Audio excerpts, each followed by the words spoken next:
आज हमारा 5वां पारा है, इसका तर्जुमा में। बिस्मिल्लाहिर्रहमानिर्रहीम। और विवाहित स्त्रियां भी वर्जित हैं सिवाय उनके जो तुम्हारी लौंडी हो। ये अल्लाह ने तुम्हारे लिए अनिवार्य कर दिया है। इनके अतिरिक्त शेष स्त्रियां तुम्हारे लिए वैध है कि तुम अपने माल के द्वारा उन्हें प्राप्त करो, ताकि पाक दामनी की सुरक्षा के लिए, ना कि यह काम स्वच्छंद काम तरपति के लिए हो।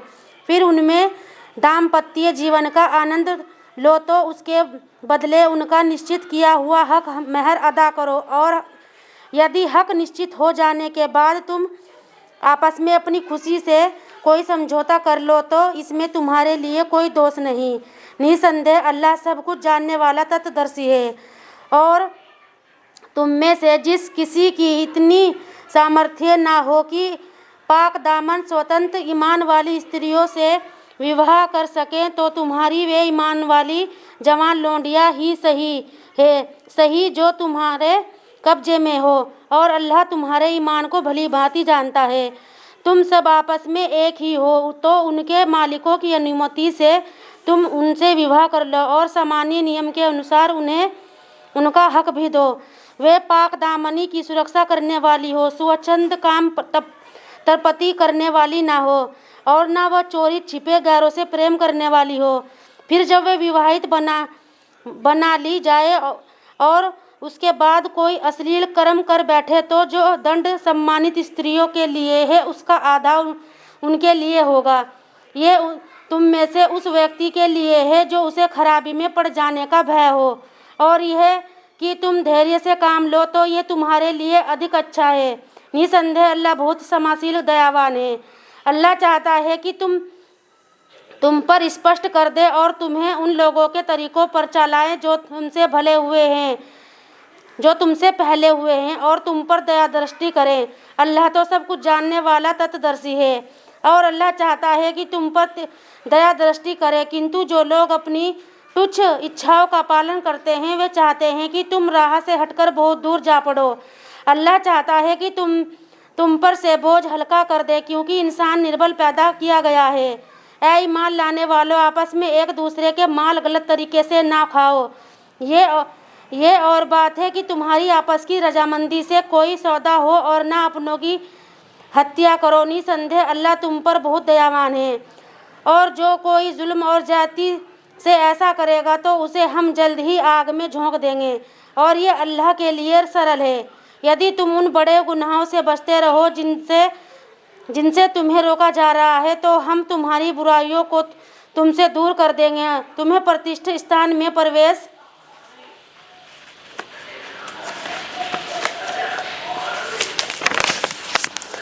कराएंगे। और उसकी कामना ना करो जिसमें अल्लाह ने तुम में किसी को किसी से उच्च रखा है। पुरुषों ने जो कुछ कमाया है उसके अनुसार उनका हिस्सा है, और स्त्रियां ना जो कुछ कमाया है उसके अनुसार उनका हिस्सा है। अल्लाह से उसका उदार दान चाहो। निसंदेह अल्लाह को हर चीज़ का ज्ञान है। और प्रत्येक माल के लिए जो माँ बाप और नातेदार छोड़ जाएं हमने वारिस ठहरा दिए हैं। और जिन लोगों से अपनी कसमों के द्वारा तुम्हारा पक्का मामला हुआ हो तो उन्हें भी उनका हिस्सा दो। निसंदेह हर चीज़ अल्लाह के समक्ष है। पति पत्नियों के सनंक्स और निगराह है, क्योंकि अल्लाह ने उनमें से कुछ के मुकाबले में आगे रखा है। और इसलिए भी कि पतियों ने अपने माल खर्च किए हैं, तो नेक पत्नियां तो आज्ञा पालन करने वाली होती हैं और गुप्त बातों की रक्षा करती है, क्योंकि अल्लाह ने उनकी रक्षा की है। और जो पत्नियां ऐसी हो जिनकी सरकशी का तुम्हें भय हो, उन्हें समझाओ और बिस्तरों में उन्हें अकेली छोड़ दो, और अति आवश्यकता हो तो उन्हें मारो भी। फिर यदि वे तुम्हारी बात मानने लगे तो उनके विरुद्ध कोई रास्ता ना ढूंढो। अल्लाह सबसे उच्च सबसे बड़ा है। और यदि तुम्हें इन दोनों पति पत्नी के बीच बिगाड़ का भय हो तो एक फैसला करने वाला पुरुष के लोगों में से, एक फैसला करने वाला स्त्री के लोगों में से नियुक्त करो। यदि वे दोनों सुधार करने चाहेंगे तो अल्लाह उनके बीच अनुकूलता पैदा कर देगा। निसंदेह अल्लाह सब कुछ जानने वाला, खबर रखने वाला है। अल्लाह की बंदगी करो और उसके साथ किसी को साझी ना बनाओ और अच्छा व्यवहार करो। माँ बाप के साथ, नातेदारों, अनाथों और मोहताजों के साथ, नातेदार पड़ोसियों के साथ और अपरिचित पड़ोसियों के साथ और साथ रहने वाले व्यक्तियों के साथ और मुसाफिर के साथ और उनके साथ भी जो तुम्हारे कब्जे में हो। अल्लाह ऐसे व्यक्ति को पसंद नहीं करता जो इतराता और डींगे मारता हो। वे जो स्वयं कंजूसी करते हैं और लोगों को भी कंजूसी पर उभारते हैं और अल्लाह ने अपने उदार दान से जो कुछ ज्ञान उन्हें दे रखा होता है उसे छिपाते हैं, तो हमने अतगर्त लोगों के लिए अपमानजनक यातना तैयार कर रखी है। वे जो अपने माल को दिखाने के लिए खर्च करते हैं, ना अल्लाह पर ईमान रखते हैं ना अंतिम दिन पर, और किसी का साथी शैतान हुआ तो वह बहुत ही बुरा साथी है। उनका क्या बिगड़ जाता है यदि वे अल्लाह और अंतिम दिन पर ईमान लाते और जो कुछ अल्लाह ने उन्हें दिया है उसमें से खर्च करते। अल्लाह उन्हें भली भांति जानता है। निसंदेह अल्लाह रत्ती भर भी जुल्म नहीं करता, और यदि कोई एक नेकी हो तो वह उसे कई गुना बढ़ा देगा और अपनी ओर से बड़ा बदला देगा। फिर क्या हाल होगा जब हम प्रत्येक समुदाय में से एक गवाह लाएंगे और स्वयं तुम्हें इन लोगों के मुकाबले में गवाह बनाकर पेश करेंगे।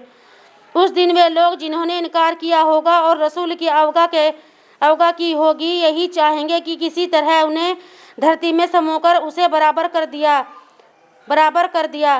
वे अल्लाह से कोई बात भी ना छिपा सकेंगे। ऐ ईमान लाने वालों, नशे की दशा में नमाज व्यस्त ना हो जब तक कि तुम ये ना जानने लगो कि तुम क्या कर रहे हो, और इसी प्रकार नापाकी की दशा में भी नमाज में व्यस्त ना हो जब तक कि तुम स्नान ना कर लो, सिवाय इसके कि तुम सफ़र में हो। और यदि तुम बीमार हो या सफ़र में हो या तुम में से कोई सोच करके आए या तुमने स्त्रियों को हाथ लगाया हो, फिर तुम्हें पानी ना मिले तो पाक मिट्टी से काम लो और उस पर हाथ मारकर अपने चेहरे और हाथों पर मलो। निसंदेह अल्लाह नरमी से काम लेने वाला अत्यंत क्षमाशील है। क्या तुमने उन लोगों को नहीं देखा जिन्हें सौभाग्य प्रदान हुआ था, अर्थात किताब दी गई थी? वे पथभ्रष्टता के खरीदार बने हुए हैं और चाहते हैं कि तुम भी रास्ते से भटक जाओ। अल्लाह तुम्हारे शत्रुओं को भली भांति जानता है। अल्लाह एक संरक्षक के रूप में काफ़ी है और अल्लाह एक सहायक के रूप में भी काफ़ी है। वे लोग जो यहूदी बन गए वे शब्दों के उनके स्थानों से दूसरी ओर फेर देते हैं और कहते हैं समिअना व अतअना, हमने सुना लेकिन हम मानते नहीं, और इस मैं गैरम मुतमईन सुनो हालांकि तुम सुनने के योग्य नहीं हो, और रायना हमारी ओर ध्यान दो। यह वह अपनी जबानों को तोड़ मरोड़ कर दो और दीन पर चोटें करते हुए कहते हैं, और यदि वे कहते समिअना व अतअना, हमने सुना और माना, और इस्मा सुनो और अनुजुरना हमारी ओर निगाह करो, तो यह उनके लिए अच्छा और अधिक ठीक होता। किंतु उन पर तो उनके इनकार के कारण अल्लाह की फिटकार पड़ी हुई है, फिर वे ईमान थोड़े ही लाते हैं। ऐ लोगों, जिन्हें किताब दी गई उस चीज़ को मानो जो हमने उतारी है, जो उसकी पुष्टि में है, जो स्वयं तुम्हारे पास है, इससे पहले कि हम चेहरों की रूपरेखा को मिटाकर रख दें और उन्हें उनके पीछे की ओर फेंक दें या उन पर लानत करें, जिस प्रकार हमने शब्द वालों पर लानत की थी। और अल्लाह का आदेश तो लागू होकर ही रहता है। अल्लाह सब इसको क्षमा नहीं करेगा कि उसका साझी ठहराया जाए, किंतु इससे नीचे दर्जे के अपराध को जिसके लिए चाहेगा क्षमा कर देगा। और किसी ने अल्लाह का साझी ठहराया तो उसने एक बहुत बड़ा झूठ गढ़ लिया। क्या तुमने उन लोगों को नहीं देखा जो अपने को पूर्ण एवं शिष्ट होने का दावा करते हैं? कोई यूं ही शिष्ट नहीं हुआ करता, बल्कि अल्लाह ही जिसे चाहता है पूर्णता एवं शिष्टता प्रदान करता है, और उनके साथ तनिक भी अत्याचार नहीं किया जाता। देखो तो सही वे अल्लाह पर कैसे झूठ मढ़ते हैं। खुले गुनाह के लिए तो यही पर्याप्त है। क्या तुमने उन लोगों को नहीं देखा जिन्हें किताब का एक हिस्सा दिया गया? वे वास्तविक चीज़ों और तागूत बढ़े हुए सर्कस को मानते हैं और विधर्मियों के विषय में कहते हैं ऐ ईमान लाने वालों बढ़कर मार्ग पर हैं, ऐ ईमान वालों से बढ़कर मार्ग पर हैं। वही हैं जिन पर अल्लाह ने लानत की है, और जिस पर अल्लाह लानत कर दे उनका तुम कोई सहायक कदापि ना पाओगे। या बादशाही में इनका कोई हिस्सा है, फिर तो ये लोगों की फूटी कौड़ी तक भी ना देते।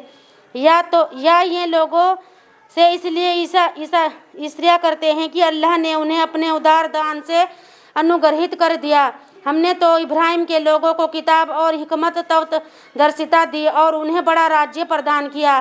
फिर उनमें से कोई उस पर ईमान लाया और उनमें से किसी ने उससे किनारा खींच लिया, और ऐसे लोगों के लिए जहन्नम की भड़कती आग ही काफ़ी है। जिन लोगों ने हमारी आयतों का इनकार किया उन्हें हम जल्द ही आग में झोंकेंगे। जब भी उनकी खालें पक जाएंगी तो हम उन्हें दूसरी खालों से बदल दिया करेंगे ताकि वे यातना का मजा चखते ही रहें। निसंदेह अल्लाह प्रभुत्वशाली तत्वदर्शी है, और जो लोग ईमान लाए और उन्होंने अच्छे कर्म किए उन्हें हम ऐसे बागों में दाखिल करेंगे जिनके नीचे नहरें बह रही होंगी, जहाँ वे सदैव रहेंगे। उनके लिए वहाँ पाक जोड़े होंगे और हम उन्हें घनी छाँव में दाखिल करेंगे। अल्लाह तुम्हें आदेश देता है कि अब अमानतों को उनके हकदारों तक पहुँचा दिया करो, और जब लोगों के बीच फैसला करो तो न्यायपूर्वक फैसला करो। अल्लाह तुम्हें कितनी अच्छी नसीहत करता है। निसंदेह अल्लाह सब कुछ सुनता रहता है।